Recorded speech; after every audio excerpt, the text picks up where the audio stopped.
Hello, what's up guys? Welcome back to Good Work Production. I'm here, your boy Plan Motif, giving you guys another video reaction video. And this time we're gonna talk about Flip Top Sayad versus Nikki. At ito nga pala ay requested ni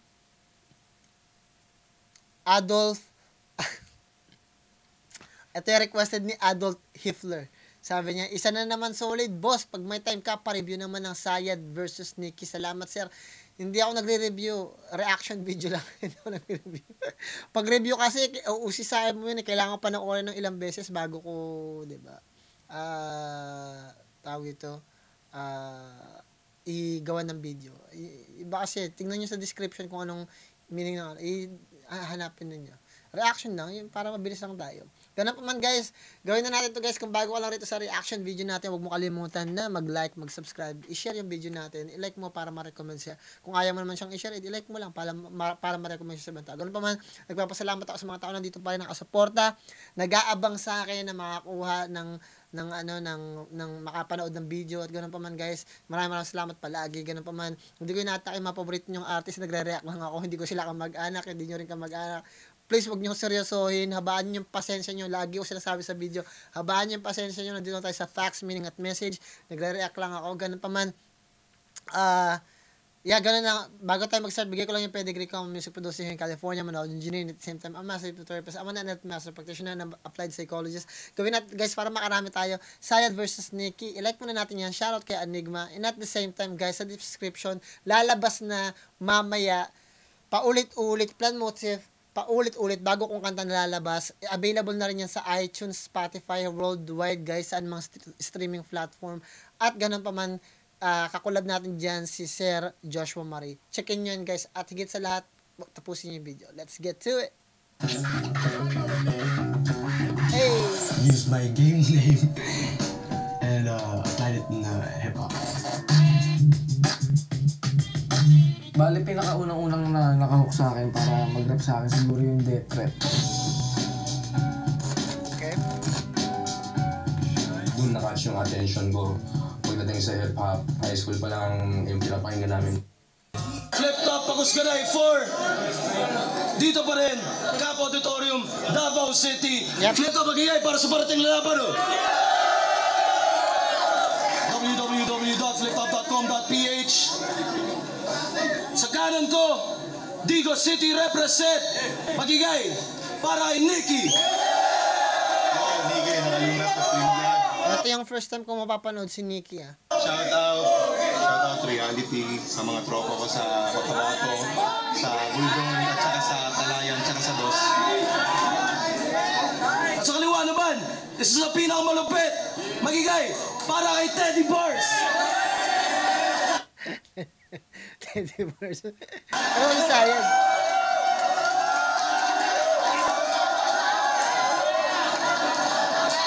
Nahiya siya.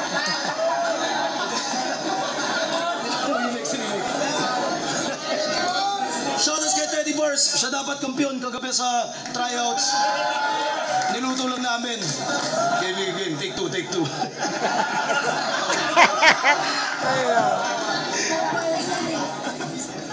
Flip Top Pagusgaray 4, take 2 na to. Dito pa rin, Cap Auditorium, Davao City. Magigay para sa parating na laban.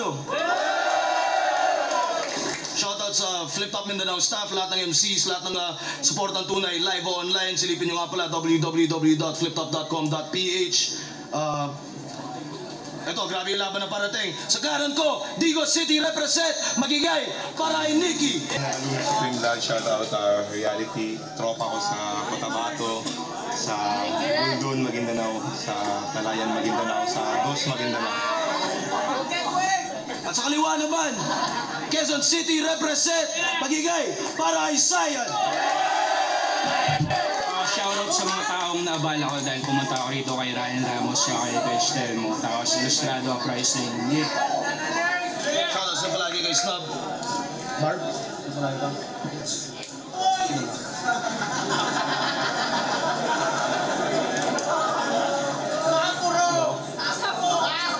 Nanalo ng coin toss si Sayad. Pinili niya mauna. Tig-2 minuto. Pakinggan natin unang balat, Sayad.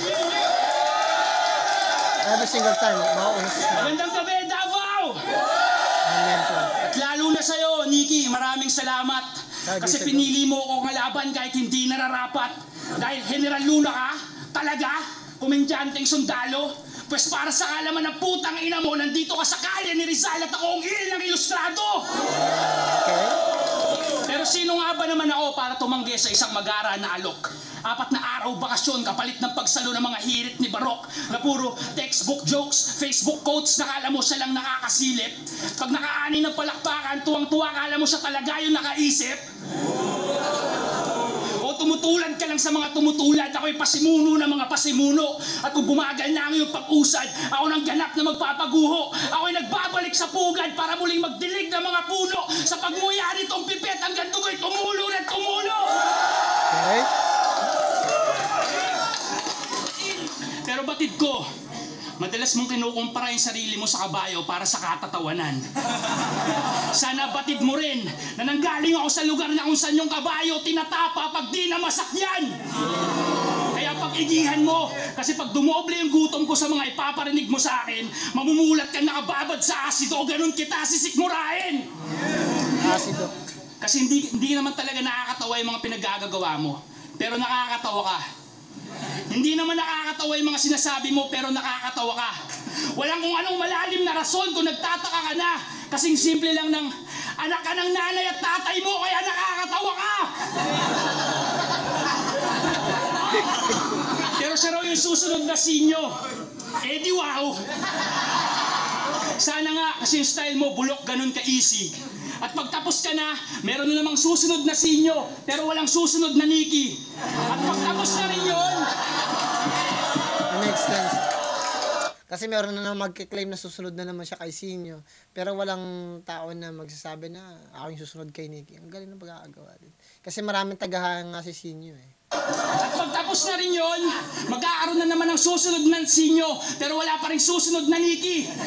Para hindi na paulit-ulit, isusunod ko na si Sinyo pagkatapos kong punitin to si Nikki. Wasak si Nikki. Grabe yun.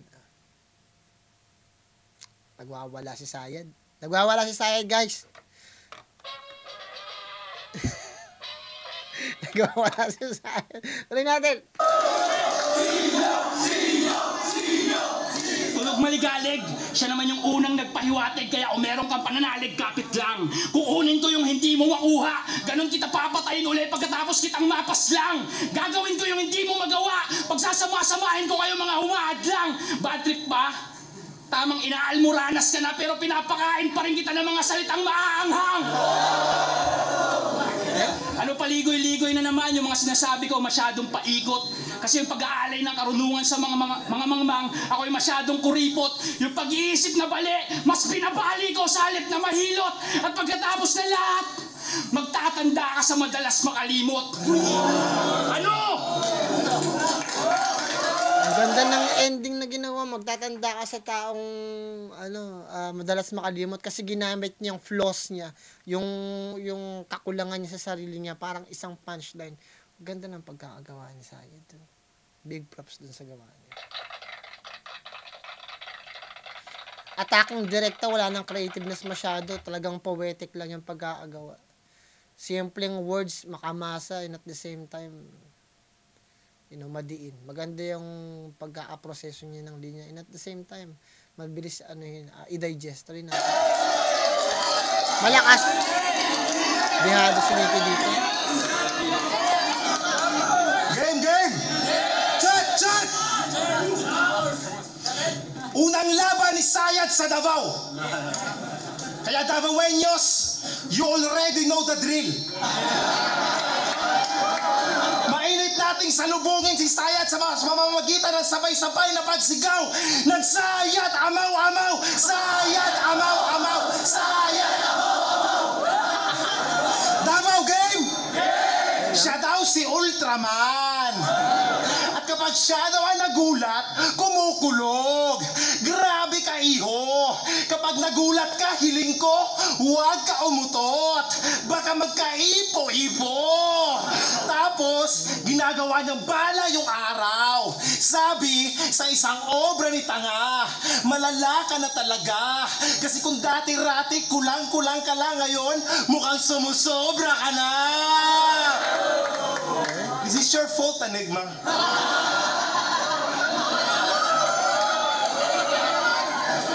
You know what I mean? Okay. Alam mo nang may sayad to si Sayad, pinapalaban mo pa. May sayad ka ba? Nung nalaman ko na uprising na to, doon ko na napagtanto na may sayad ka nga. At sayad, adik ka, huwag mo nang itanggi. Sa sobrang adik mo sa shabu, pumuti na pati maitim mo na budhe. Alam nyo ba itong si Barry? May similarity ni Curie. Kasi kung si Curie mahilig tumira ng sunod-sunod na 3 points, si Barry mahilig tumira ng sunod-sunod na 0.3.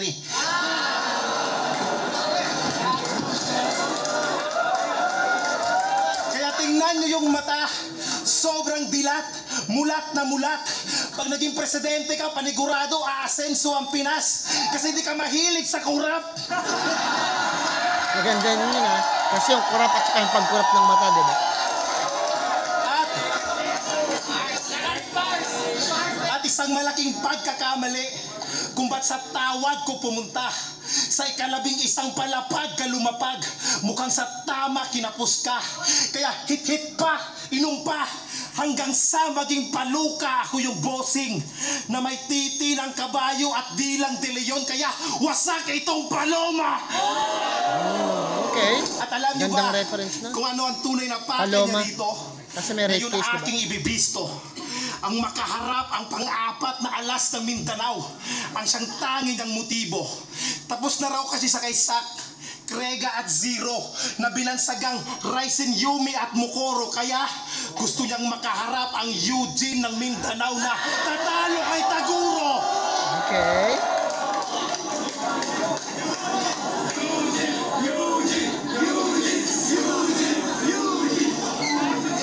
At sinabi ko na sa sarili ko na ayoko nang sumayaw sa laban.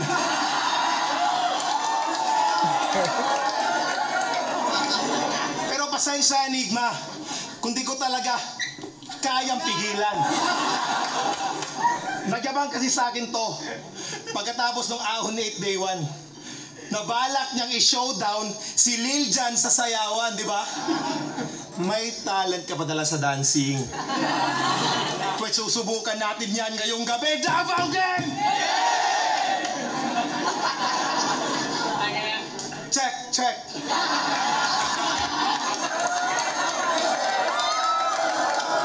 Ha. Ilabas mo na yung talent mo, rap, lisano. Kumembot ka kaliwa kanan sa harap ng tao. Di magagalit si Arik. Huwag kang mag-alala, pero huwag kang magtaka kung iiwanan ka nila.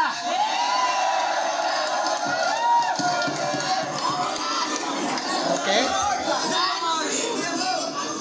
Tanga-tanga-tanga, tatanga-tanga-tanga ka. Tanga-tanga-tanga, tatanga-tanga-tanga ka.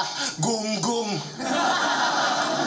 Kung di mo nakuha yung punto, Sayad, sasabihin ko sa iyo ng banayad. Hindi lang yun basta sayaw. Pinakita ko na sa tao kung paano makipaglaro sa isang taong may sayad. Okay.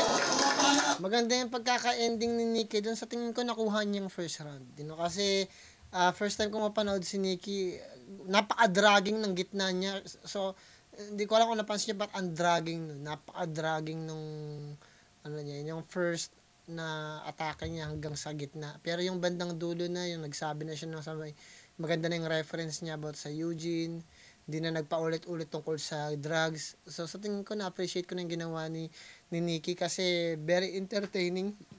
Sa tingin ko dahil na-overpower niya si Sayad sa ganun.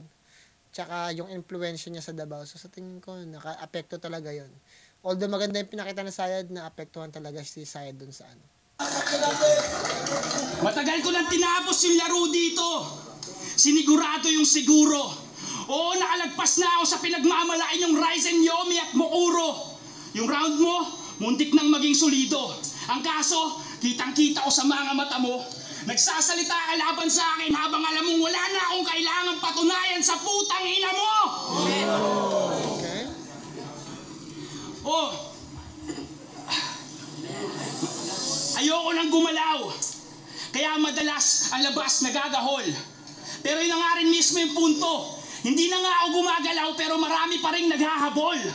At lumantad siya bilang isa. Pero ano bang kaya mong ialay? Kung sa realidad sa sarili mong komunidad ikaw ay kinikilalang anay. O ito'y tinutukoy kong dikya nung pinahayag kong ako'y pating.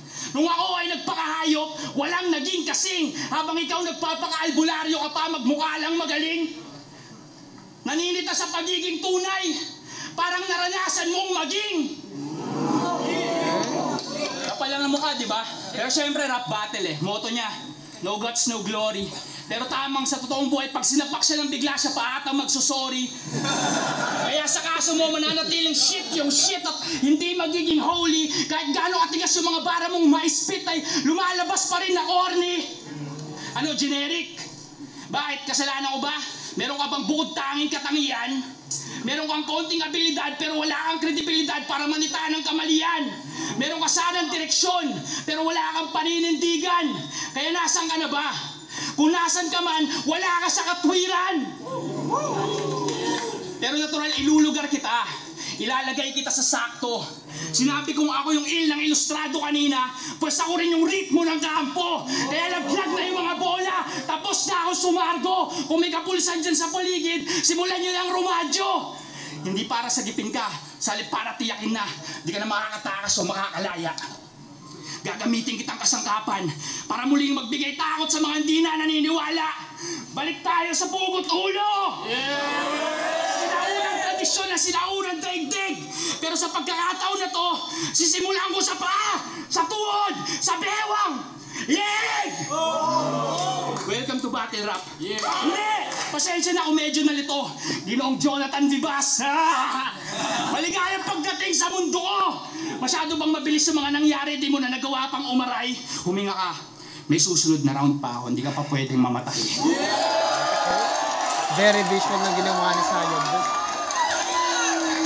Parang tinorture si Nikki.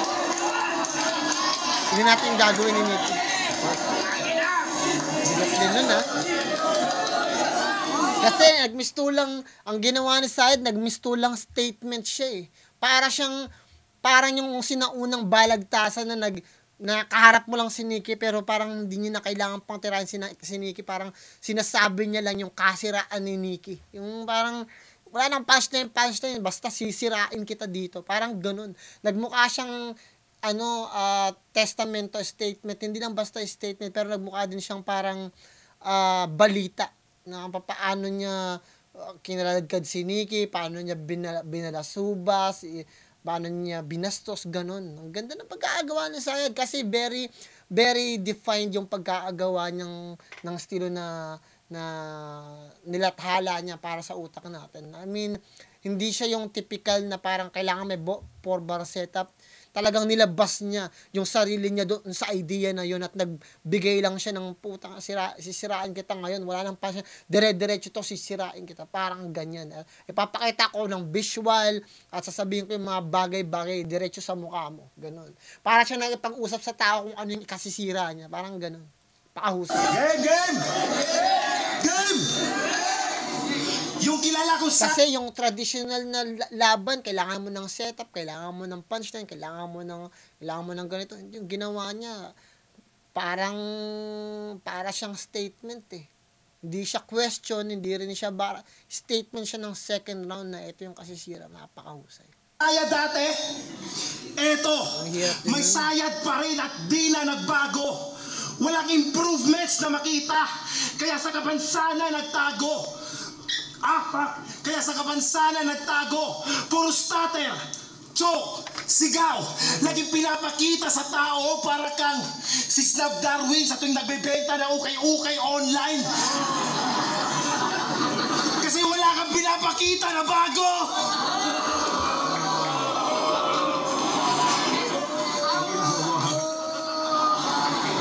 At sa sabi ni Gago, siya daw yung pintuan palabas. Yun ang lagi niyang amok. Bilang Bisaya, tama lang na pintuan ka. Kasi yung pintuan may katok.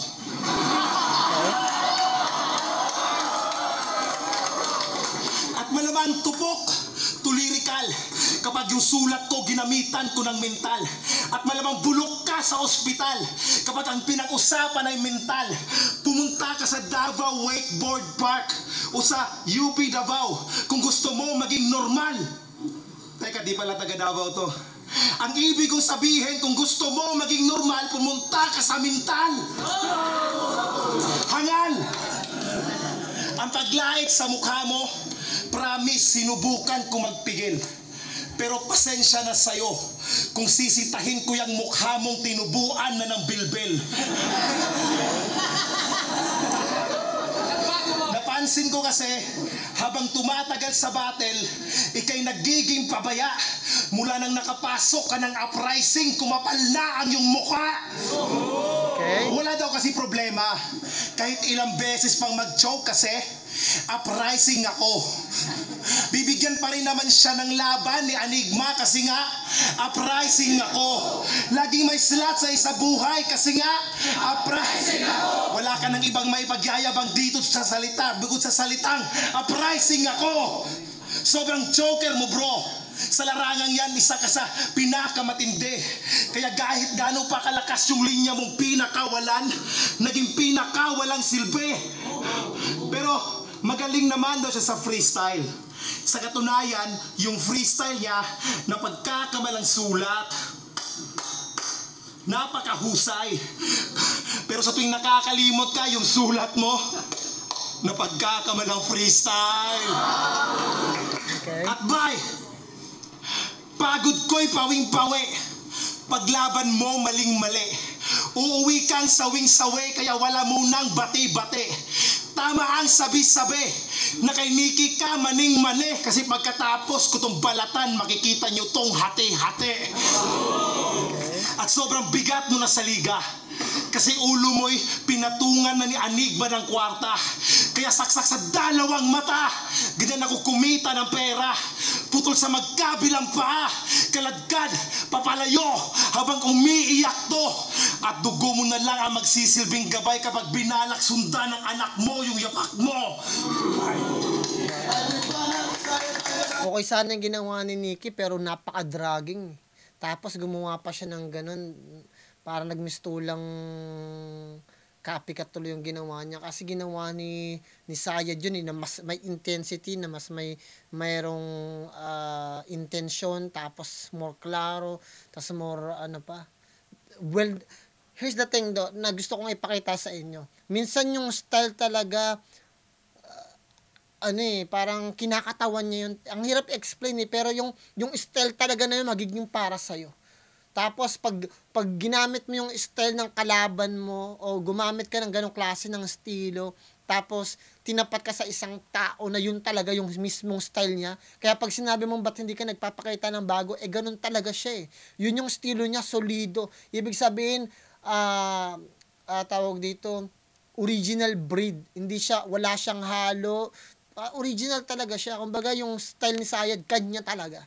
So, ibig sabihin, pag tumapat ka doon, tapos nag-adjust ka para kay Sayad, ikaw yung magiging dihado. Kasi, gamay niya yun . Alam niya kung paano attack gawin yun, isaalang-alang yun. Kaya nagmukhang dragging yung ginawa ni Nikki. Meron siya mga punchline, maganda yung creativity niya, pero napaka-dragging. Tapos, nakikita ko na parang hindi na tumutugma sa ginawa niyang style mula sa umpisa. So, parang nagbago si Nikki sa estilo niya dahil pakiramdam ko kailangan niya mag-adjust para kay Sayad dahil sa pinakitang intensity ni Sayad. Kasi nung first round, maganda yung pinakita ni Nikki, komedyante, nagpapatawa, nakuha niya yung boto ko, pero dito nung nag-adjust niya siya para tapatan yung enerhiya ni Sayad at yung intention niya at yung kagalingan niya sa pagsusulat, yung testamento niya, hindi umabot dun sa intensity ni Sayad. So, sa tingin ko, nakuha ni Sayad yung second round. Although may big props dun, pero nakita ko yung difference at medyo na-drag si Nikki dun. Kasi dapat, kung yun yung style mo, nagpapatawa ka,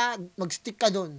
Tapos, kasi dun mo makuha yung tao at crowd . Pero dahil pumunta ka at humanay ka sa mismong sinasabi nga nila, 'di ba, yung mga stupid daw, yung mga baliw daw, wag mo silang papansinin.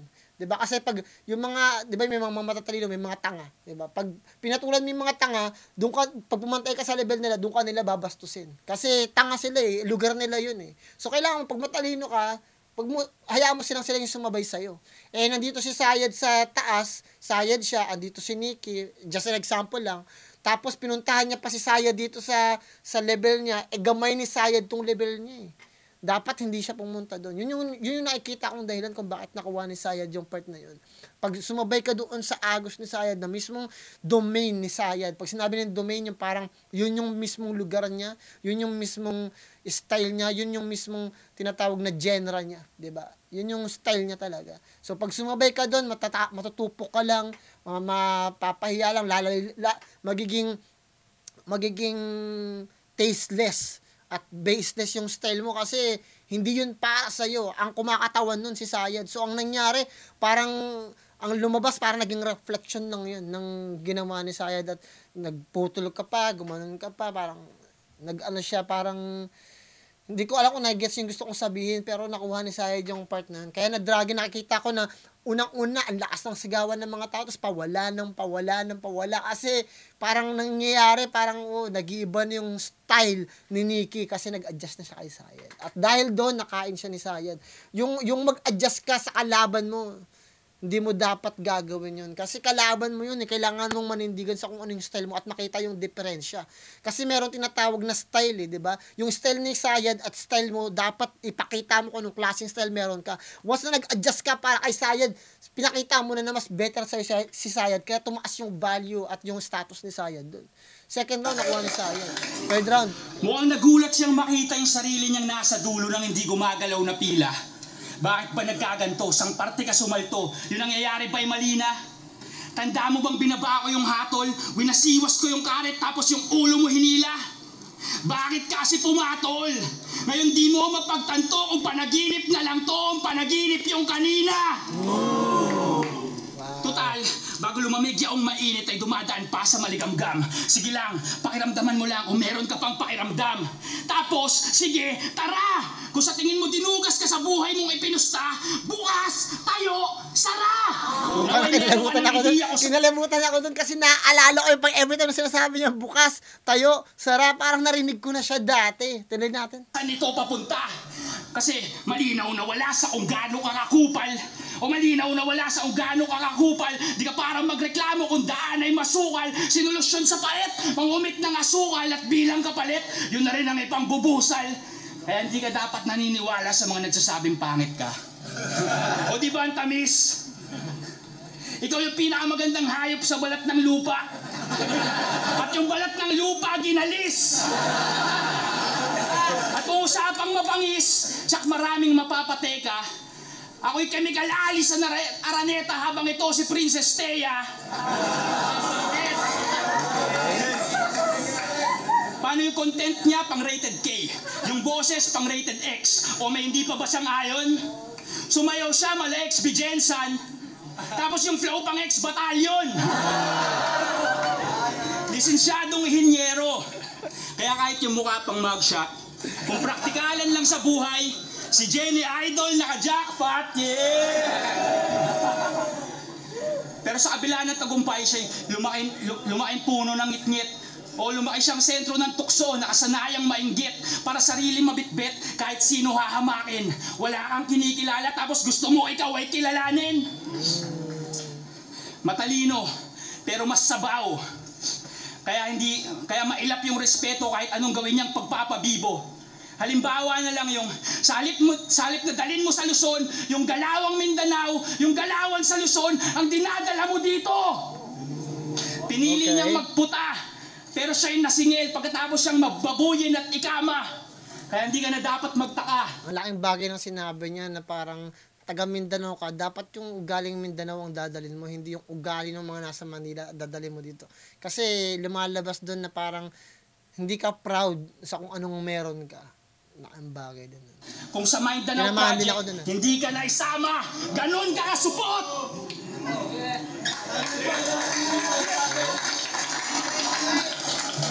Check. Check. Accountancy student ka, di ba? Kung umasta, kala mo kung sino. Di ba magaling ka sa numero? Ba't ka naangatan ng zero? Accountancy student ka pero sa kabubuhan ka ehemplo, hindi ka nakapagtapos kasi binagsak ka ng maestro. Okay. Pero kahit na ganon, mahilig pa rin naman na magbilang to. Kahit naman siguro sinong may sayad, alam na alam nila kung ilan to. Sa kabila ng mga pangyayari, nanatili ka sa paaralan na to. Nasa ibang klase na. Kasi nga daw, lyrical. Sayad, walang ganon. Nanatili ka lang naman dito kasi mahal ka ng ating principal.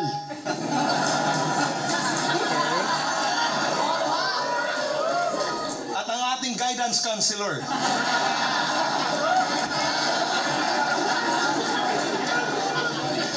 At alam nyo ba kung bakit naging lyrical to? Kasi pinag-aralan niya yung batas. Nakakapagtayutay at metapora kasi pinag-aralan niya yung batas. Nakapaglaro na siya ng salita kasi pinag-aralan niya yung batas. Kaya pala nakapag-bar itong si Barry kasi pinag-aralan niya yung batas. At galing ka sa tamod niya. Huwag mo nang i-deny ng sa ganun wala ng away.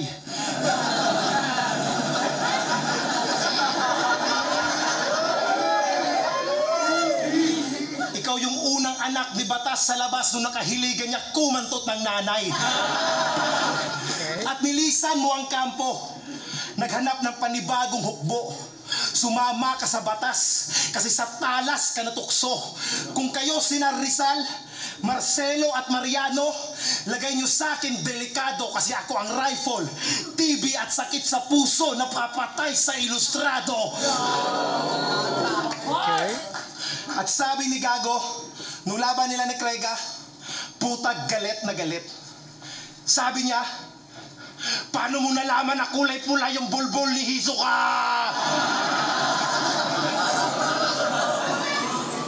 Tapos eto ba sabi niya, paano mo nailarawan yung butas ng puwet ni Hizuka? Tangina. Hashtag barumbado. Nagsiselos ka ba? Akala ko pa naman, mahilig ka sa karahasan. Pero sa sinabi mong yun, dinaig mo pa showtime nung Hunyo 30 sa pinakita mong kabaklaan. Malapit na kaibigan ko si Hizuka. Mahigit 1 dekada na ang aming samahan. Ako na mismo ang magsasabi sa'yo, Sayad, na kapag nakita mo yung pulang bulbul at butas ng puwet niya, malamang di mo yun magugustuhan.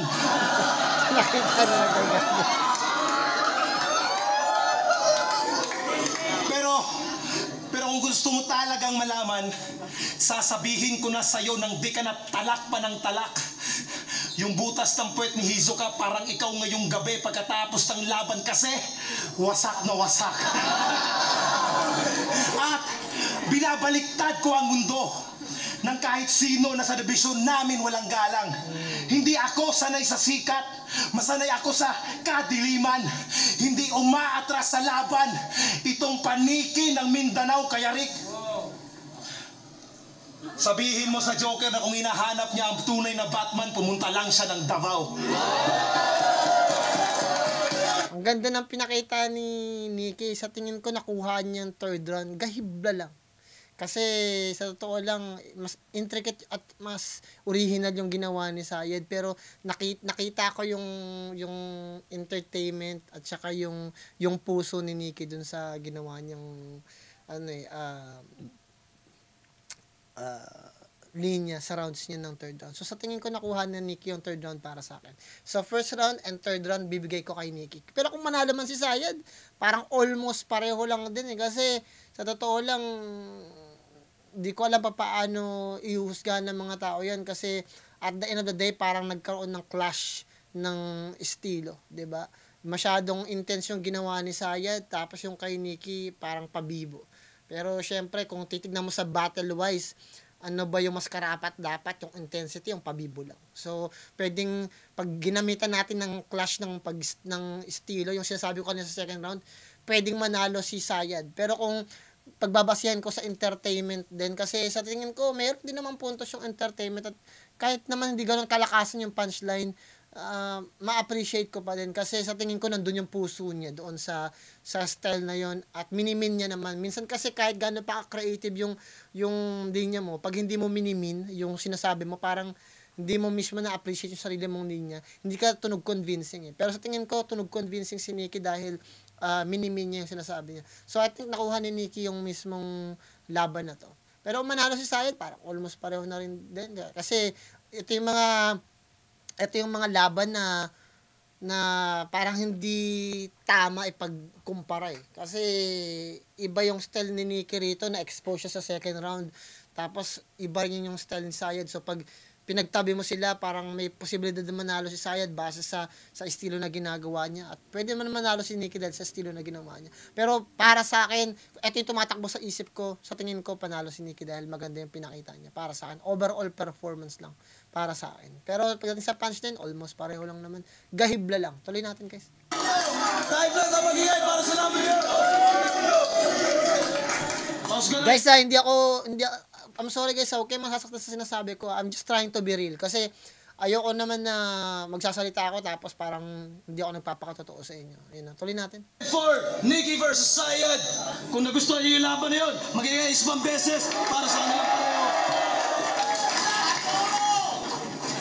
Solidong style clash. Ang boto ng Murado. Style clash na. 3, 2, magigay para kay Sayad. Pareho na lang din.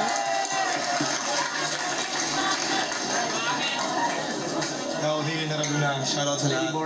Pero kung nanalo si Sayad, parang okay na lang din yun kasi parang pareho lang naman. Pero for me, sa tingin ko panalo si Nikki. Siguro nakuha lang ng Sayad yung first round.